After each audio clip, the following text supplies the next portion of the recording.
My name is Samantha Thaxton, and I'm here today to inform you a little bit about diminishing bee populations and why that should matter to us. Everybody knows that bees make honey, and honey is made by bees. But bee populations have been diminishing at an alarming rate since the 90s.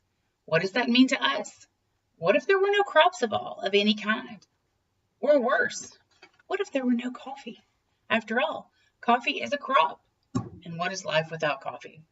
According to the Northwest Honeybee Habitat Restoration, bee populations are diminishing at an alarming rate, as I mentioned. This could affect whether you have food to eat, clothes to wear, or coffee to drink. I'd be willing to bet that even if you don't eat fruits and vegetables, you eat pasta or bread or wear clothing. Bee pollination, according to NPR, is responsible for about 75% of the world's food supply. Cotton for clothing. They also provide pollination for feed for cattle. There's very little in our world that isn't affected by bees. In the course of my extensive research, I have discovered a wealth of valuable information from a wide variety of sources, including the U.S. Fish and Wildlife Service. I think you'll agree on the importance of this issue once you hear what I've discovered. As I mentioned, bee populations are diminishing at an alarming rate. A recent article in NPR states that, according to the UN, and I quote, about 40% of invertebrate pollinators, such as bees and butterflies, are facing extinction. The U.S. Fish and Wildlife Service has actually put the rusty-patched bumblebee, which you'll see on the picture behind me, that their population is down about 90% since the 90s. They have actually been put on the endangered species list and are the first bee species to have been put on this list. They used to flourish in 28 states, and now they're down to a scattered population in only 13 states. So this helps us ask the question, what's happening to the bees?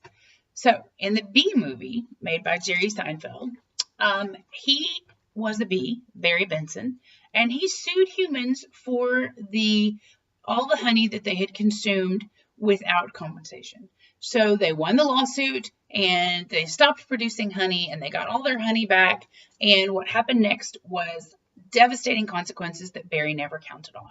The trees were dying, the crops were dying, the animals were dying. And he soon came to realize that bees did far more than just give away free honey. Scientists, however, have a few other reasons why bee populations are diminishing. They say that certain types of pesticides, neonicotinoids, are used in all over the place. They're used in lawns, forests, crops, and not only do they kill weeds, they embed themselves into the whole plant, and the toxins go back to the hive with the bees.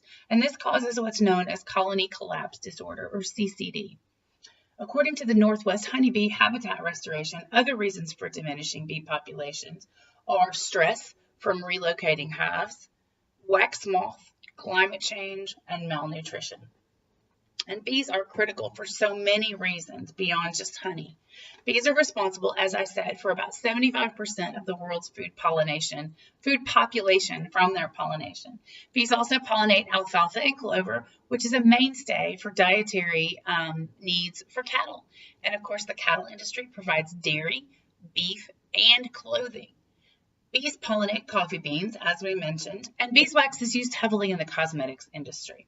Because there is no synthetic substitute for what bees do, many go so far as to say that if there were no bees, there would be no humans shortly thereafter. And again, the Northwest Honeybee Habitat Restoration provides several suggestions for what we can do. That's the good news. So you can plant a pollinator-friendly garden patch. Even a small one will help. Even a pot of geraniums on your apartment balcony will help. You can use vinegar and water as a substitute for weed killer. And there are also many organic pesticides on the market today that don't have the toxin neonicotinoids. You can also provide a water source like a shallow water bath. And you can have unwanted hives relocated instead of exterminated. Relocating is actually safer and less expensive. And behind me, you'll see a picture from an article on Bee Guy Helps Pollinate Orange County. This is a man who works at Cox Communications. His name is Jack Robinson. And at the time of this article, he had actually helped 19 hives be relocated. That's a huge savings to the bee population, a huge restoration effort for the hive population. So bees are critical to our existence in so many ways, as we mentioned. Not only do they make honey, they pollinate our food, they pollinate the crops that we use for our clothing and for the cattle and for all of the animals that we eat. Diminishing bee populations have reached critically low levels recently, but there are things that we can do about it. I hope that the information provided helps you see bees in a new light, and I know you know now that bees are so much more than just honey. Much of our existence depends on their existence. Thank you.